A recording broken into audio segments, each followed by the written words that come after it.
Goeiemiddag, graad 12. Welkom terug bij onze derde uitzending of derde deel van die afdeling van vraagstel 3, afdeling C. In die verlede het ons gekeken naar afdeling A, die langer schrijfstuk. En de vorige keer het ons gekeken naar afdeling B, die langer transactionele teksten. En als je goed kan onthouden en terugdenken, het ik jou gezegd, die langer transactionele teksten is in 4 categorieën verdeeld. En dit tel 30 punten. Vandaag kyk ons spesifiek na afdeling C. Dit is op bladsy 19 en bladsy 20 in jou telematiese boekie, as jy die telematiese boekie ontvang het. Onthou, die telematiese boekie, dit is spesifiek op bladsy 19 en bladsy 20. Dit is waar jy dit sal kry. Dit is heel aan die einde van die boekie, afdeling C, die kort transaksionele tekste. En jy weet natuurlik, die kort transaksionele teks tel 20 punte aan die einde van die jaar, of in die vraagstel 3, is dit daardie gedeelte wat basis net 20 punte tel. So goed, vir hierdie kort transaksionele tekste, moet jy natuurlik ook die volgende onthou. Vir elke transaksionele teks is daar 'n spesifieke formaat wat jy moet leer en jy moet dit ken. So, jy werk dit deur saam met julle onderwysers in die klas, of vra julle onderwysers om vir julle miskien afskrif te gee van hierdie formate, as julle nie hierdie formate het nie. So die formaat is maar net hoe die uitleg, of hoe dit moet lyk. Hoe dit moet lyk. As jy byvoorbeeld besluit, ek gaan die advertensie doen, dan is daar 'n spesifieke formaat wat jy gaan volg. Of as jy byvoorbeeld besluit, nee, vandag doen ek liewer die dagboekinskrywing, dan is daar ook 'n spesifieke formaat wat jy moet volg.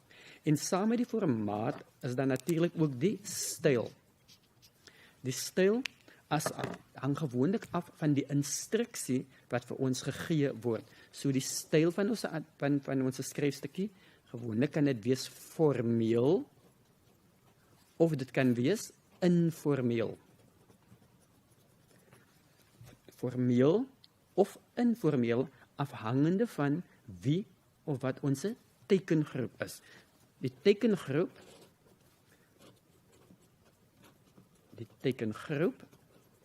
is natuurlik die mense of die groep mense vir wie ons hierdie teks skryf. Soos die mense vir wie die teks geskryf word. So byvoorbeeld, as jy vir jou vriend skryf, dan sal jy 'n ander tipe taal gebruik het as wat jy vir jou ma, jou pa of jou onderwysers iets gaan skryf. Dit is 'n ander tipe styl wat jy dan gaan gebruik. So, onder afdeling C moet jy dan die volgende formate kan doen. Jy moet ook ken die advertensie. As jy kyk na die lys voor jou, as jy die telematiese boek by jou het, dit is die advertensie. Jy moet 'n advertensie kan doen. Dan is daar natuurlik die dagboekinskrywing. Daar is 'n poskaart, uitnodigings, vorms wat gegee word dat jy moet voltooi. Dan is daar ook padaanwysings en instruksies. Maar as jy nou mooi kyk, dan is daar 8 verskillende dinge wat hulle vir ons gee, wat ons moet aan wyse formate ons moet ken in afdeling C. Uit hierdie 8 goed wat vir ons gegee word daar slegs 3 vrae gestel. So in die eksamen is daar net 3 van hierdie formate wat gevra gaan word. En hierdie 8 stukke wat ons moet ken, word dan in 3 verskillende kategorieë gedeel. Ons gaan gou vinnig kyk na die kategorieë. Okay? Dit is ook in jou telematiese boekie, maar as ons net na die skerm toe kan kyk, jy kan sien kategorie 1, die eerste kategorie, is jou uitnodigingskaartjie. Byvoorbeeld, dit is jou verjaarsdag, en jy wil 'n partytjie hou, en jy gaan jou vriende na die verjaarsdag toe nooi, maar jy gaan dit nie per selfoon doen nie, jy gaan dit nie persoonlik doen nie, jy gaan vir hulle 'n kaartjie stuur, waar jy vir hulle nooi om na jou partytjie toe te kom. En ook in kategorie is daar die advertensie, waar jy iets gaan adverteer, want jy wil daarvan ontslaa raak, jy wil dit verkoop, so, nou gaan jy 'n advertensie opstel, want jy wil spesifiek 'n sekere produk bemark en verkoop. Dan derdens is daar die strooibiljet, in Engels noem hulle dit die flyer, maar jy moet ook onthou, dit is 'n strooibiljet, so as hulle vir jou sê in die eksamen, stel 'n strooibiljet saam, dan moet jy weet, dit is die flyer waarvan hulle praat, en jy moet dan hierdie formaat van die strooibiljet kan volg, en dan is daar ook die plakkaat. So hierdie 4 skryfstukke of tekste is in kategorie 1. So in die einde van die jaar, en selfs ook in jou aanvullende eksamen wat nou in September gaan plaasvind, gaan daar een van hierdie 4 gaan daar wees. Dit gaan of die advertensie wees, of die uitnodigingskaartjie, of die strooibiljet, of die plakkaat. So dit sal kategorie 1 wees. Dan in kategorie 2. Kategorie 2 is daar 2 dinge, of 2 spesifieke goed waarna hulle kyk, of waarop hulle fokus. Die eerste een is die dagboekinskrywing, en ons almal ken mos nou al min of meer hoe om 'n dagboekinskrywing te doen, en dan is daar die poskaart. Die poskaart is 'n formaat wat ons nie meer so baie gebruik nie, maar jy moet kennis dra van die poskaart, want dit is nog altyd in die syllabus, en dit kan in jou eksamen gevra word, so wees maar paraat daarop, dat jy ook kennis dra van die poskaart, die uiteensetting en die uitleg van die poskaart. Dan in kategorie, so weer eens in hierdie afdeling kategorie 2, so in jou eksamen gaan dit of die dagboekinskrywing wees, of die poskaart. Al 2 gaan nie daar wees nie, een van die 2 sal in jou vraestel wees. Dan die derde kategorie, in die derde kategorie is daar ook net 2 dinge wat hulle kan vra. Dit is of die instruksies, of die rigtingaanwysings. So, in jou boekie staan aanwysings, maar jy moet eintlik rigtingaanwysers daarby sit, dat die woord is rigtingaanwysers, want jy moet vir iemand byvoorbeeld verduidelik hoe om van punt A na punt B te kom. En daar moet jy gebruik maak van die rigting noord, oos, suid, wes en so voort. So dit is hoekom ons dit rigtingaanwysers noem. So, wat ek nog vinnig wil gaan na kyk voordat ons verder gaan is, ek wil net gaan kyk na die formate van sommige van hierdie skryfstukkies. Goed?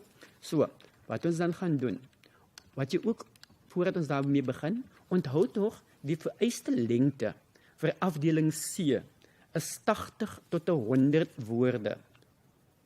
Jy moenie meer as 80 tot 100 woorde skryf nie. Onthou, hoe meer woorde jy skryf, hoe meer foute begaan jy. So hou maar binne die raamwerk van 80 tot 100 woorde. Nou weet ek, jy gaan vra byvoorbeeld, maar as ek nou 'n plakkaart moet doen, hoe kom ek by 80 woorde uit? Lees die instruksie sorgvuldig deur. Maak seker dat jy verstaan wat die vraag vra in die eksamen. Hulle sê wel, stel 'n plakkaart op, maar hulle sê ook byvoorbeeld, gee inligting oor. So daardie gee inligting oor, is belangrik dat jy daardie inligting moet bylas. Goed, so onder kategorie 1, kom ons kyk gou na die uitnodiging. Onthou, die uitnodiging, jy moet seker maak, as jy besluit, as daar nou 'n uitnodiging in die eksamen is, dan moet jy seker maak, dat jy die volgende inligting het. Wat is dit wat gaan gebeur? Is dit jou verjaarsdag? Is dit iemand se troue? Is dit byvoorbeeld die geboorte van 'n babietjie wat herdenk word? Of is dit jou ouers se huweliksherdenking, hulle troudag wat gevier word? So jy moet presies weet, wat word herdenk. Dan volgens, nommer 2, natuurlik moet jy vir die mense sê, waar gaan die funksie wees? Jy kan nie vir mense na 'n uitnodiging gee, en niemand weet waarheen om te gaan nie. So die plek waar hulle die funksie gaan hou, is belangrik dat daardie plek ook aangedui word op jou uitnodiging. Dan ook die wanneer. Wanneer vind dit plaas? Onthou, is belangrik as jy sê dat jy die datum gee wanneer dit plaasvind, want wat as iemand nie die datum het nie, dan kan hulle enige tyd by jou opdaag, wat beteken, daar is nie 'n funksie nie. En dan ook die tyd, onthou die dag bestaan uit 24 uur. So as jy nie vir mense sê 8 uur in die aand nie, dan mag mense 8 uur in die oggend by jou opdag en dan is hulle die heel dag om jou, terwyl jy nog ander taakes kon gedoen het. So wees ook spesifiek as u tyd daarby aandui. Gewoonlik gee ons ook 'n RSVP aan die einde om te sê, laat weet of jy gaan kom en of jy nie gaan kom nie. So, wat belangrik is, jy moet weet ook watter ander inligting daar moet verskyn. Sommige kere noem hulle vir ons dat jy 'n spesifieke boodskap moet byskryf. Of jy moet iets spesifiek gaan byskryf. En dit moet gedoen word om by die 80 tot 100 woorde uit te kom. Soms het ons nie altyd al daardie woorde nie, veral nie as ons net kyk die wat, die waar, die wanneer en die tyd. Dit gaan nie vir ons die 80 tot 100 woorde volmaak nie. So dan moet addisionele of ekstra inligting moet gegee word om by die 80 tot 100 woorde uit te kom. En asseblief tog graad 12, om 'n prentjie te gaan teken of om dit mooi te maak, dit is nie eintlik belangrik nie. Wat wel belangrik is wat jy neergeskryf het. Goed? So, dan vervolgens, hier is nou byvoorbeeld 'n voorbeeld van 'n uitnodiging. Dit is nou wel nie 80 tot 100 woorde nie, maar dit is die basiese formaat of die basiese vorm van hoe 'n uitnodiging kan lyk. Al wat jy nou nog moet by gaan sit, is natuurlik die addisionele inligting wat hulle gevra het. Goed? So, kom ons kyk. Jy is natuurlik die persoon na wie toe die advertensie gegaan het, Dylan Smith, die naam van die persoon wat weer uitgenooi is uitgenooi na Robin se 18de verjaarsdagpartytjie. Kyk mooi, die naam van die persoon na wie toe dit gegaan het is daar, die persoon wie se partytjie dit is, se naam word gegee, en hulle sê vir ons, watter partytjie is dit? Dit is haar 18de verjaarsdagpartytjie.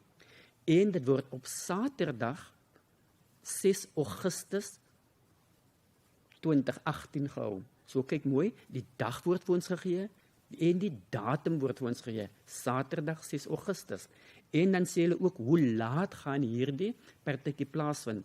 Dit begin om 8 uur. En dit is 2000 uur wat internasionale tyd is, so outomaties weet die persoon, dit is 8 uur in die aand, nie 8 uur in die oggend nie. Want as dit 8 uur in die oggend was, dan sal dit 0800 gewees het. So, dan sê hulle by die gemeenskapsaal, dit is ons die plek, waar vind hierdie verjaardagpartytjie plaas? By die gemeenskapsaal, en ook belangrik, waar is die gemeenskapsaal? Dit is in Pienaarweg in Bellville. En dan sê hulle vir ons onderaan, RSVP teen 1 Augustus, en dan die persoon na wie jy moet RSVP, word onderaan G. Pieter of Sanet, en dan 'n telefoonnommer. So dit is jou basiese inligting wat op jou uitnodigingskaartjie moet wees. Daar is ook natuurlik ander addisionele inligting wat jy kan bysit, soos byvoorbeeld kleredrag. Is dit 'n kostuumpartytjie al dan nie? Watter ander dinge is belangrik om te onthou? Parkering word gegee. Soms weet mense byvoorbeeld nie waar die gemeenskapsaal is nie, dan kan jy ook vir hulle rigting daar binne in hierdie kaartjie aandui. So dit is enige opsie, jy moet maar mooi lees en kyk presies wat die vraag vra en hoe reageer jy op die vraag. So dit is jou basiese inligting wat daarop moet wees. Die addisionele inligting moet jy self bylas. Goed, dan volgende.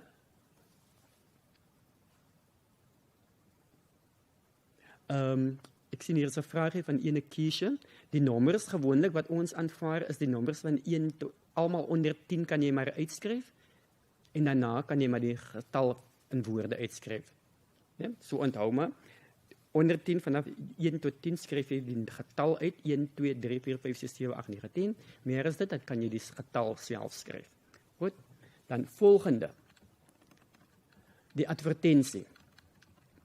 Weereens die formaat van die advertensie is mos belangrik. Hulle sê mos jy moet die formaat onthou en jy moet die styl onthou. Dan die volgende inligting vir die advertensie is belangrik. Jy moet die naam van die produk gee of die naam van die maatskappy of die persoon wat hier adverteer, moet jy vir ons gee. Tweedens, as die maatskappy 'n slagspreuk het, dan moet jy die slagspreuk van die maatskappy gee. Jy kan sommer jou eie slagspreuk ook skep as jy voel om een te skep. Derdens, moet jy dink aan jou teikenmark. As jy jou advertensies saamstel, wie wil jy hê moet die produk koop? So, jy moet op die vlak van daardie persoon beweeg. Dit baat nie, jy gaan jou taalgebruik te hoog maak nie, en jy wil byvoorbeeld kinders van graad 3 tot 4 hê om jou produk te koop nie. So jy moet op daardie vlak beweeg wat jy wil hê, wat wie jou tekengroep is, en die persone wat jy wil hê, moet jou produk kom koop. So, dan ook onthou, as jy jou produk adverteer, daar moet darm kontakbesonderhede wees. Nee? Hoe gaan hulle kontak maak met jou? Hoe gaan hulle weet waar om vir jou in die hande te kry? En hoe gaan hulle dan die produk in die hande kry as hulle belangstel om die produkte koop?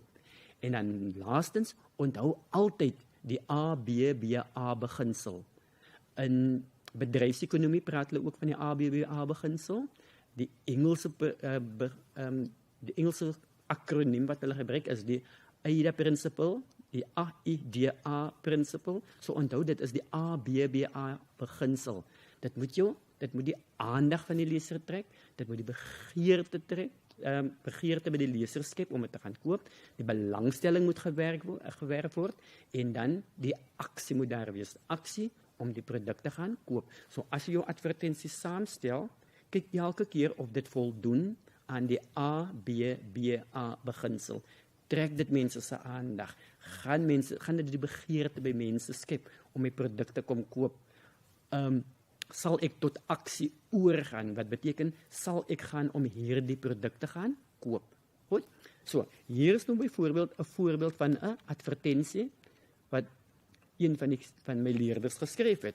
Ons het vir hulle gesê, hy is nou aan einde van jou graad 12 jaar, jy het nou natuurlik jou boeke en jou handleidings wat jy wil verkoop, adverteer dit en verkoop dit. So hy het gesê, handboeke en handleidings te koop, en dan gee vir ons 'n paar puntjies, dit lyk nog splinternuut. Ekstra notas bygelas, is goedkoop in vergelyking met nuwe handboeke. So is goedkoper as die gewone handboeke. Dan word die prys vir ons gegee, waar kan jy dit koop, wanneer kan jy dit koop, sowel ook as die tyd. Nee? En dan kyk wat 'n lekker inligting gee hy vir ons daarby. Hy sê, ek is 'n A-kandidaat wat van my boeke wil verkoop.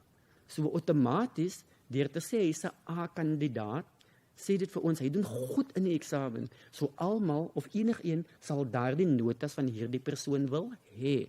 So is 'n A-kandidaat wat my boeke wil verkoop, so spaar geld en kom koop jou handboeke en handleidings by my. Kyk hoe mooi het hy vir my in hoofletters gemaak, vir spaar geld in hoofletters gemaak, 'n A-kandidaat in hoofletters gemaak, sodat sekere dele uitstaan. Jy is toegelaat om ook daarvan gebruik te maak. En kyk dan, net daarna, om by sy 80 tot 100 woorde uit te kom, toe is hy eintlik slim. Toe gaan sit hy vir ons 'n paar wenke oor goeie studiemetodes by. Daar is nou natuurlik 'n spelfoutjie by metodes, maar hy het nou gaan wenkies gee van studiemetodes. So toe sê hy nou, teken 'n dinkskerm vir elke nuwe afdeling van die vak. So gebruik jy verskillende kleure vir jou notas. Maak vir jouself 'n studierooster. So dit is alles addisionele inligting wat hy gegee het. En dit om by die 80 tot 100 woorde uit te kom. Maar onthou ook wat belangrik is, die inligting wat hy vir ons gegee het nog steeds te maak met die verkope van die handboeke, met die feit dat hy 'n A-kandidaat is, so hy gee eintlik advies ook om hoe om goed te doen in 'n eksamen, of hoe om te studeer tydens die eksamen. Goed, dan die volgende een in daardie afdeling is natuurlik jou strooibiljet of jou plakkaat. Hier is weer eens die inligting, net soos voorheen ook belangrik, die naam van die organisasie of die maatskappy wat dit uitgee moet gegee word. Die lese of die logo van die organisasie of die maatskappy is belangrik. En onthou tog die wie, die wat, die waar, die wanneer. En sommige kere as jy gebruik maak van 'n logo, of jy maak gebruik van 'n kenteken, soos byvoorbeeld die Nike teken, as jy daarvan gebruik maak, dan hoef jy verder niks te sê nie, want die produk spreek vir homself. En dit is wat jy altyd moet onthou. soms is woorde eintlik oortollig of onnodig, want die produk se handelsmerk praat vir homself op die teken van die produk praat vir homself. Hier het ons nou 'n geval, dit is 'n baie kort enetjie. Jy weet natuurlik, jy kan nie so 'n plakkaat in 'n eksamen gaan doen nie, want hy is te min woorde. Jy sal moet uitbrei sodat daar nog meer en meer woorde is. Onthou altyd, ons aantal woorde vir afdeling C is 80 tot 100 woorde. En as jy 'n bietjie sukkel om by die 80 op by die 100 woorde uit te kom, dan is jou beste opsie om maar te probeer om by die 80 woorde uit te kom. So die addisionele inligting wat jy gaan gee, moet altyd verband hou met die vraagtipe en ook die inligting wat in hierdie vraag moet na vore kom. Soos byvoorbeeld in die advertensie, dit gaan oor handboeke en handleidings, toe praat die leerder oor studiemetodes. Hier byvoorbeeld staan daar, bly kalm en praat Afrikaans, so dit sal gaan oor Afrikaans, so wat beteken, jy moet nou 'n bietjie inligting skryf oor Afrikaans. Goed, dan, volgende een, sê vir ons natuurlik, onthou tog om die instruksies aandagtig deur te lees, en kyk ook na die aantal woorde. So jy moet die instruksie lees en presies weet waaroor dit gaan. As daar enige woord in die vraag is wat jy nie verstaan nie, bly liewers weg van daardie tipe vraag af, want gewoonlik is daardie woord wat jy nie verstaan nie, die kernwoord van hierdie hele vraag, en dan sit jy die pot heeltemal mis. Jy beantwoord dan dus nie die vraag nie. So, onthou nou, het gesê het, om in die aantal woorde uit te kom, moet jy dalk 'n paragraafie oor die onderwerp skryf. Jy besluit mos self hoeveel jy gaan skryf. Of dit 'n paragraaf gaan wees, gaan jy dit in puntvorm skryf, gaan jy dit langs die kant sit, jou plasing van jou inligting, dit hang natuurlik van jou af, want dit is 'n transaksionele teks, en dit is jou eie skryfwerk, en jy besluit hoe die finale produk moet lyk. Goed, dan in afdeling B, of kategorie 2 altens, jammer, kyk ons was nou na die dagboekinskrywing. En onthou, by die dagboekinskrywing is die volgende inligting daarin belangrik. Die dag, die datum moet daarin daar wees. Dit is nie, ek dink nie dit is eintlik verpligtend nie, maar ek sal eintlik verkies dat jy dit wel daar sit, want dit is tog belangrike inligting vir 'n dagboekinskrywing. So sommige dagboeke kom met die datum alreeds daar by die kalender is daar en daar's plek om te skryf, maar as jou dagboek byvoorbeeld nie die dag en die datum het nie, skryf dit neer die dag en die datum, want as jy weer daarna gaan kyk en jy reflekteer daarop gewoonlik, dan besef jy, maar ek kan nie meer onthou watter dag dit was nie. So, deur die dag en die datum daar neer te skryf, is dit maar net 'n pluspuntjie vir jou. Dan ook, onthou, die aanhef. Liewe dagboek. Dit hoef nie daar te wees nie, maar as jy voel dat jy wil dit daar sit om jou werk af te rond, skryf liewe dagboek. Baie van ons gee ook vir ons 'n dagboek 'n naam, byvoorbeeld liewe Kitty of Hello Bonsai, wat ook al die naam van jou dagboekie is. Jy het 'n keuse, jy kan kies. Solank die aanhef daar is, sal die onderwyser natuurlik dit net 'n regte merkie maak. Dan skryf jy natuurlik jou inligting en in die afsluiting, jy kan jou naam daar skryf as jy wil, maar dit is ook nie verpligtend nie. Voer maar net die instruksies uit wat daar vir jou gegee word.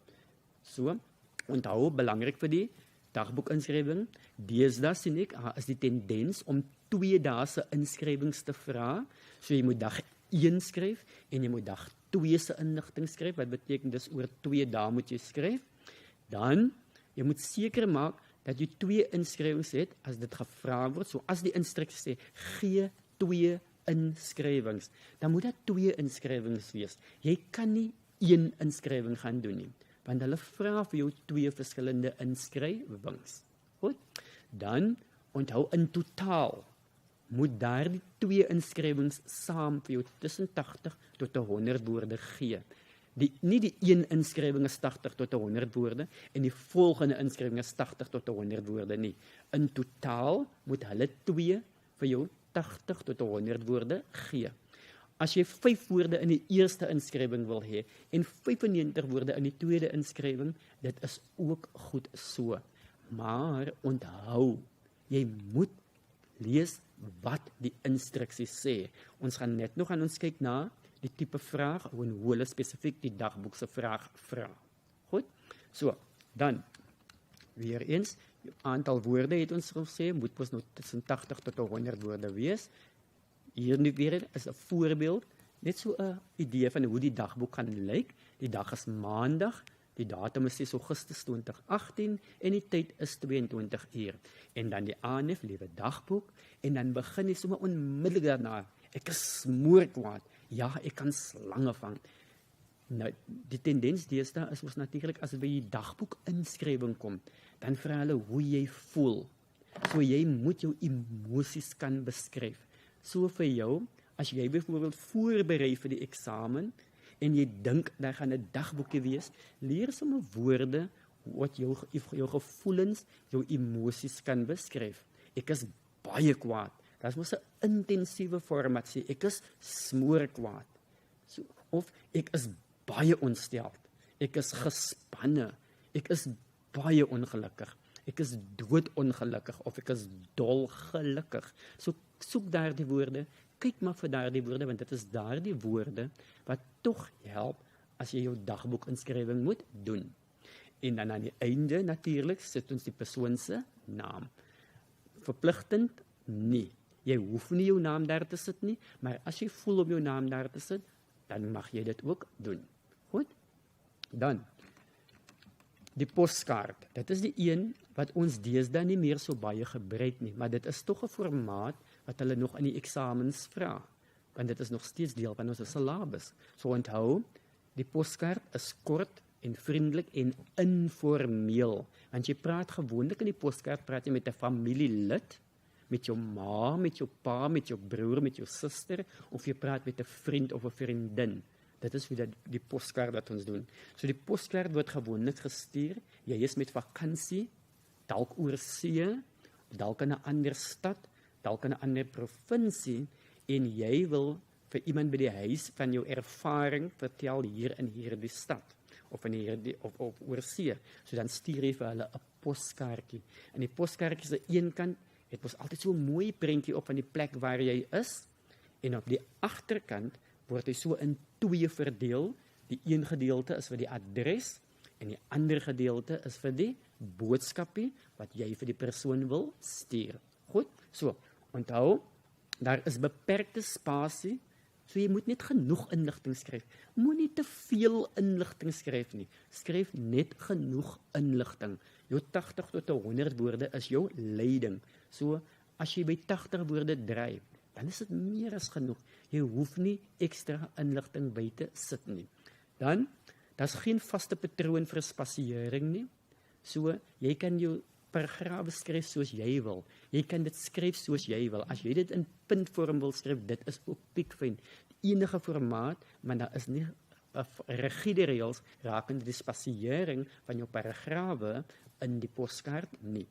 Dan daar moet ook inligting, jou inligting moet kort, interessant en relevant wees. So skryf kort sinne, moenie sulke lang uitgebreide sinne skryf nie, want jy het mos maar net 'n beperkte ruimte waarbinne jy werk. So skryf maar kort, kragtige sinne en interessante inligting wat tog relevant is. En dan laastens, jou pleknaam en jou datum is op die poskaart, iewers op die poskaart, die plek waar jy vir jou daardie oomblik bevind, waar jy op daardie oomblik is, daardie plek se naam kom bo aan, en die datum is ook belangrik. Hier weer eens is 'n voorbeeld daarvan, kyk mooi, Bella Bella, die 1 Mei 2018. Dan skryf ons aan die persoon se naam is Zaza, liewe Zaza. Bella Bella is alles en nog meer. Punt. Ja, dit is voorwaar 'n paradys. So kort, kragtige sinne, dit sê meer as genoeg. En kyk mooi, die uitleg van die poskaart, aan jou linkerkant van jou poskaart is die boodskapie. Onthou dit, as dit dalk weer voorkom in die eksamen, aan jou linkerkant is die boodskapie en aan die regterkant is die datum. Ek sien gewoon net hier weer een van die vrae wat Bongiwe vra. Bongiwe, ja, die vrae verander elke jaar, maar die formate word natuurlik, die formaat bly dieselfde. Maar soos ek gesê het, as jy kyk byvoorbeeld in kategorie 1. In kategorie 1 het ons mos die advertensie, die uitnodigingskaartjie, die strooibiljet, die plakkaat. So wat jy eintlik moet doen is, né, kyk na verlede jaar se einde van die jaar vraestel. Dalk is dit 'n riglyn vir jou. Hulle het verlede jaar, ek weet verlede jaar einde van die jaar het hulle die plakkaat gevra. So dalk hierdie jaar gaan hulle nie weer die plakkaat vra nie. Hulle kan dalk vir ons hierdie jaar vra die strooibiljet of die uitnodigingskaartjie of die advertensie. In afdeling B het hulle die dagboekinskrywing gevra, aan kategorieë het hulle verlede jaar die dagboekinskrywing gevra. So die kanse dat hulle die poskaart gaan vra hierdie jaar is groot. Maar hulle kan ook weer die dagboek vra. So maak maar seker dat jy vir al twee voorberei. En onthou, as jy nou slim is, dan besluit jy byvoorbeeld, ag man, ek gaan net fokus op die dagboekinskrywing en die poskaart. En dit is my formate, wat ek dalk net gaan instudeer. Maar, om liewers net veilig te speel, vat dan kategorie 2 en kategorie 3 saam, en studeer die formate vir jou dagboekinskrywing, en jou poskaart, en jou instruksies, en jou rigtingaanwysers, so, as hulle iets vra, dan weet jy presies hoe om daarop te reageer.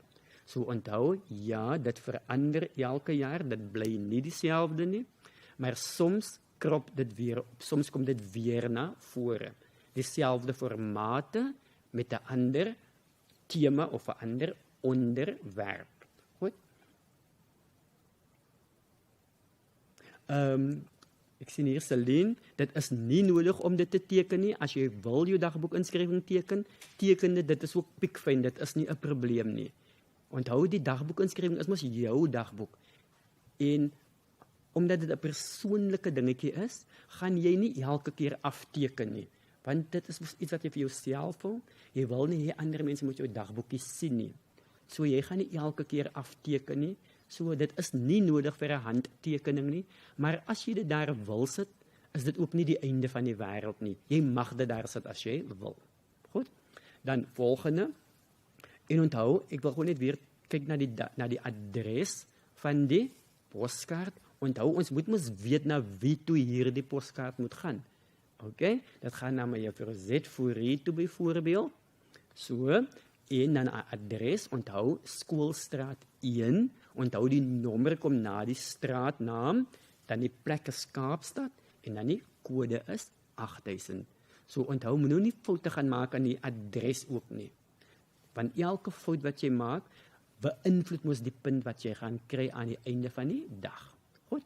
So, dan laastens is daar jou rigting aan, nog nie laastens nie, jammer, dan is daar die rigtingaanwysers. Onthou, dit is wanneer jy vir iemand moet verduidelik hoe om by 'n spesifieke plek uit te kom. Hulle gee vir jou byvoorbeeld 'n kaart en hulle sê, jy staan by die winkel en iemand wil by die biblioteek wees. Verduidelik aan hierdie persoon hoe om vanaf die winkel tot by die biblioteek te kom. Deur gebruik te maak van die straatname op die kaart en dan ook deur gebruik te maak van rigting. Noord, oos, suid en wes. So, as jy dan hier besluit om hierdie vraag te beantwoord, kyk maar mooi daarna, want dit lyk maklik om vir iemand te verduidelik hoe om by 'n plek uit te kom, maar onthou, die kardinale windrigtings is belangrik dat jy dit kan onthou en dat jy dit kan toepas. Goed? So, onthou, wees presies en baie spesifiek as jy by die rigtingaanwysings is, want as jy die verkeerde rigtingaanwyser vir die persoon gee, dan gaan die persoon by die verkeerde plek opeindig.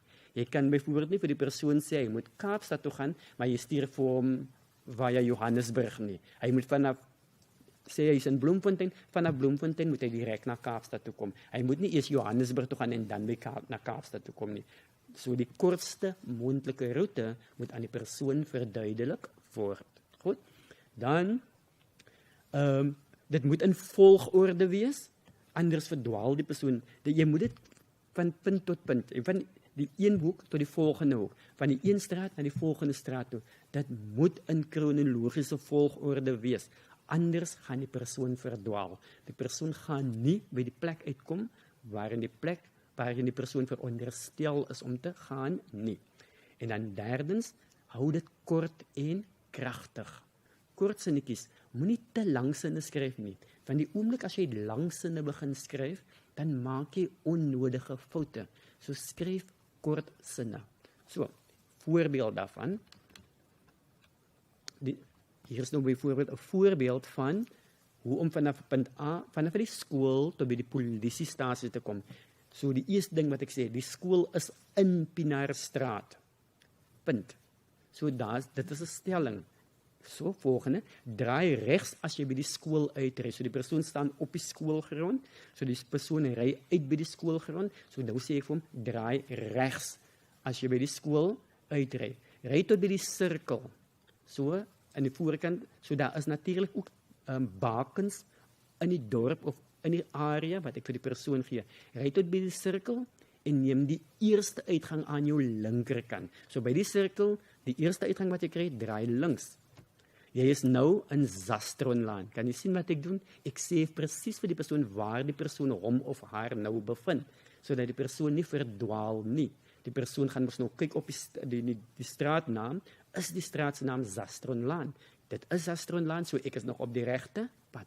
Ry af in Zastronlaan, verby die primêre skool, aan jou linkerkant, weer eens 'n baken wat ek sê. So jy ry af in die pad, en kyk aan jou linkerkant, daar moet 'n skool wees, dit is die laerskool. Ry verby die laerskool. Dan ry oor die stopstraat, so weer eens 'n baken op daardie pad, Zastronlaan is 'n stopstraat. Ry oor die stopstraat tot by die robot. Goed, dit is Kuiberglaan, so ek sê nou presies wat is die naam van die straat. Reg voor jou sal jy die polisiestasie sien. So as jy nou by die robot staan en jy kyk reguit, dan sal jy die polisiestasie sien en die persoon sal sy of haar bestemming bereik het. Goed, en dan volgende een.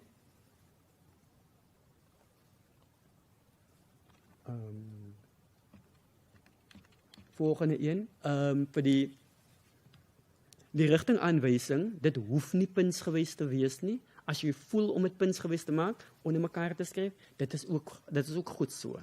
Jy hoef nie spesifiek daarop te fokus om dit punsgewys te skryf nie. Dit is eintlik beter om dit maar liewer in paragraafvorm te skryf. Dan jou instruksies is natuurlik jou laaste een in hierdie afdeling, kategorie C. Hulle sê gee inligting van hoe jy moet optree in sekere situasies, of 'n stap vir stap hoe om iets te doen, of jy verduidelik aan iemand stap vir stap hoe om iets te doen.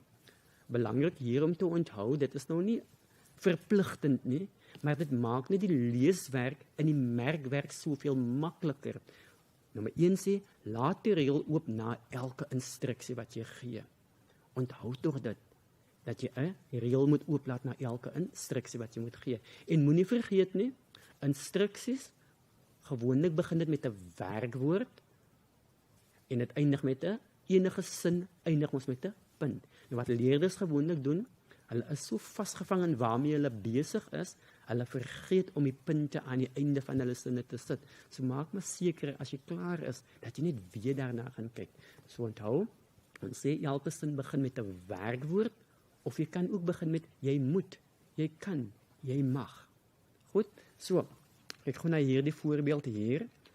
Dit is eintlik instruksies.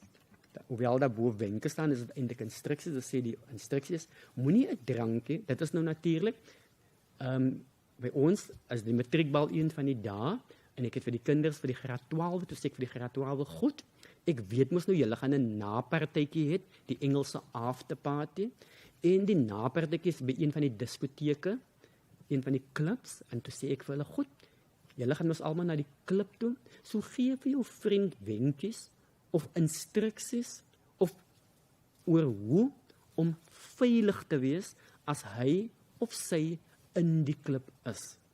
Goed, en dit moes 7 tot 10 instruksies gewees het. Baie van hulle het 7 gedoen, baie van hulle het 10 gedoen. Goed, so mens kyk so, byvoorbeeld nommer 1, moenie 'n drankie van enige iemand aanvaar nie, tensy dit van die kroegman is.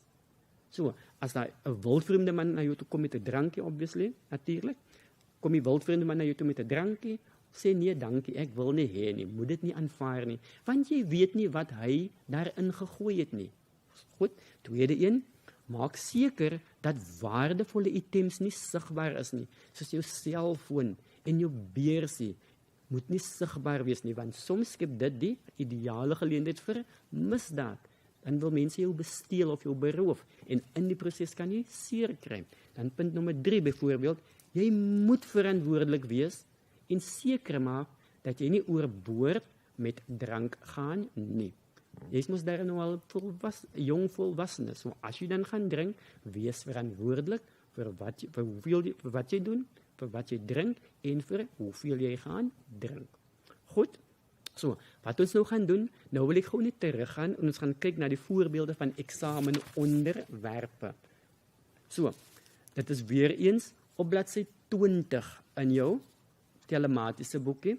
So, dit sê daar, die voorbeelde van eksamenonderwerpe, en hierdie was verlede jaar se onderwerpe aan die einde van graad 12, 2017 vraestel 3, se afdeling C onderwerpe. Nommer 1, daar is duidelik vir jou aangedui watter tipe skryfstuk hulle wil hê. So jy sal van die begin af weet, as jy na die vraestel kyk, watter tipe skryfstuk hulle van jou verwag. Dit word bo aan vir jou gegee. Dit word vet gedruk. Jammer. Dit word vet gedruk, né? So, die eerste een was 'n plakkaat. So nou weet jy natuurlik, ek moet 'n plakkaat doen. So daar is mos nou sekere formaat en sekere styl wat by die plakkaat gehandhaaf moet word. Dat jy moet dit volg. En dit was die instruksie. Julle skool is mos belangrik, en jy moet met 'n glimpen sit, highlighter sit, jy moet daarmee sit, en jy moet die kernwoorde onderstreep, sodat jy kan presies weet waarop om te fokus as jy jou skryfstukkie begin. En elke keer terwyl jy skryf, moet jy natuurlik vir jouself vra, beantwoord ek nog wat die vraag vir my gevra het, of is ek besig om van die punt af te dwaal? Goed so. Julle skool wil lees is 'n feesdag hou. So dit is ons tema. Outomaties weet ons dit.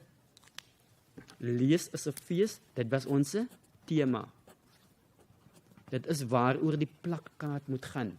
Lees is 'n fees. So bo aan op die plakkaat skryf jy natuurlik, lees is 'n fees.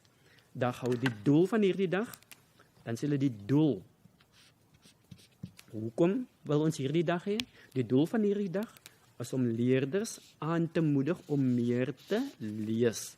So, jou addisionele inligting wat jy gaan gee, onthou, jy gaan mos nie by die plakkaat 80 tot 100 woorde kan skryf met die basiese inligting soos die wat, die waar, die wanneer en die wie nie. So nou gaan jy addisionele inligting moet gee. So, wat jy nou kan doen, nou kan jy vir ons sê, hoekom dit so belangrik is, dat kinders moet lees, want dit brei jou woordeskat uit, so al daardie addisionele inligting kom nou hier by, en dit sit jy by jou plakkaat. So dan, as jy heeltemal klaar is in die sensie, dan het jy natuurlik hier die taak vol 2. So onthou soos ek gesê het, aan die voorheen, verlede jaar was daar 'n plakkaat in die eksamen, so die moontlikheid dat die plakkaat nie weer daar gaan wees nie, is groot. Maar dit kan ook nie weggehaal word nie. Hulle kan dalk net besluit, ons gooi weer 'n plakkaat hierdie jaar in, want dalk het die leerders baie goed gedoen in die plakkaat, en hulle voel, hulle wil die kinders die voordeel, of die leerders die voordeel van die twyfel gee, om beter punte te kan behaal in die eksamen. Dan, so hy sê, maak 'n plakkaat om mense oor hierdie dag in te lig. Onthou die mense van wie hulle praat, hierdie mense is natuurlik ons teikengroep. So, daar is nie spesifiek vir ons gesê wie die mense is nie, so die keuse is nou joune. Is dit tieners? Is dit volwassenes? Is dit tieners en volwassenes? Is dit ook kinders wat op primêre skool is? So, dan speel jy met jou taalgebruik, sodat dit spreek tot almal. en nie net tot 'n sekere groep mense nie. Dit moet nie net tot tieners spreek nie. Dit moet nie net tot kinders praat nie of spreek nie. Dit moet tot almal praat. So jou taalgebruik moet op 'n vlak wees waar almal dit min of meer kan verstaan. Goed? So, dan die tweede een verlede jaar was geweest, die dagboek inskrywing. Kyk weer eens, daar word die titel vir jou, die tipe skryfstukkie word vir jou gegee. Dagboek inskrywing. So outomaties weet jy, dit is die formaat wat ek nou gaan volg. Die spesifieke formaat van die dagboek inskrywing. En die instruksie was, jy het 'n partytjie vir jou beste maat gereël. Jy het 'n partytjie, daardie woord ken julle mos nou al, dis mos 'n partytjie wat jy gaan. Maar onthou, jy het dit gereël. Dit is belangrik dat jy daardie inligting moet onthou. Dit was 'n partytjie wat jy gereël het vir jou maat. Nie vir jou ma nie, nie vir jou pa nie, nie vir jou broer of jou suster nie, maar vir jou maatjie. So dit is fyn lees. Jy moet elke keer seker maak dat jy presies weet waarmee jy besig is. Goed? So dan sê hulle, maak die dagboek inskrywing vir 2 dae. Sien, soos ek gesê het, dit is 'n nuwe tendens. Hulle soek 'n inskrywing oor 2 dae. So nou moet jy die 2 dae kies en kyk mooi onderaan by die bullet. As mos nou so, die puntjies wat hulle vir ons sê, hulle sê die dag voor die partytjie en die dag na die partytjie. So, die eerste dag waaroor jy skryf, is die dag voor die partytjie. Dan het ons die partytjie gehad en dan is dit die dag na die partytjie. So alle reëlings wat jy gemaak het vir die partytjie, dit sal in die eerste dag wees. En hoe jy gevoel het, dat jy bang was alles gaan verkeerd gaan, dat jy nie betyds gaan klaar kry met jou reëlings nie. So dit is die dag voor die partytjie. Die dag na die partytjie, was die partytjie 'n sukses, ja of nee, en hoe voel jy nou? Belangrik tog om te onthou by dagboekinskrywings, dit gaan oor jou gevoelens, hoe jy voel, jou gevoelens en jou emosies. Hoe jy voel, as jy gelukkig, as jy ongelukkig, as jy tevrede, as jy nie tevrede nie. So dit is waar jou dagboekinskrywing gaan. So, dalk is daar hierdie jaar weer 'n dagboekinskrywing, dalk gee hulle vir ons hierdie jaar weer 'n poskaart, ek weet nie, want ek is nie die eksaminator nie. Maar, om vir jouself goed voor te berei vir die eksamen, maak seker dat jy al 2 formate ken. Die dagboekinskrywing, sowel as die poskaart. En dan laastens was daar die instruksies gewees. Die instruksies, en soos jy mos weet, is instruksies mos sinne wat met jou werkwoorde begin. So sê, jou pa is bekommerd dat jy te veel tyd op jou selfoon deurbring. So daar is dit. Jou pa is bekommerd, jy spandeer te veel tyd op jou selfoon, jy bring nie genoeg tyd deur met die familie nie. Hy het toe vir jou instruksies gegee oor wanneer en waar jy jou selfoon mag gebruik en nie mag gebruik nie. Onthou, dit is wanneer kan jy dit gebruik? Wanneer kan jy dit gebruik? En wanneer kan jy dit nie gebruik nie? So dat is 2. In daardie wanneer vraag was dat 2 dinge wat jy moet sê. Wanneer kan jy dit gebruik? Wanneer kan jy dit nie gebruik nie? En ook met die waar. Waar kan jy jou selfoon gebruik? Waar kan jy nie jou selfoon gebruik nie? En in jou instruksies moet jy natuurlik elke keer hierop fokus. Jy moet kyk na waar kan ek dit gebruik? En wanneer kan ek dit gebruik? Wanneer kan ek dit nie gebruik nie? Waar kan ek dit gebruik? Waar kan ek dit nie gebruik nie?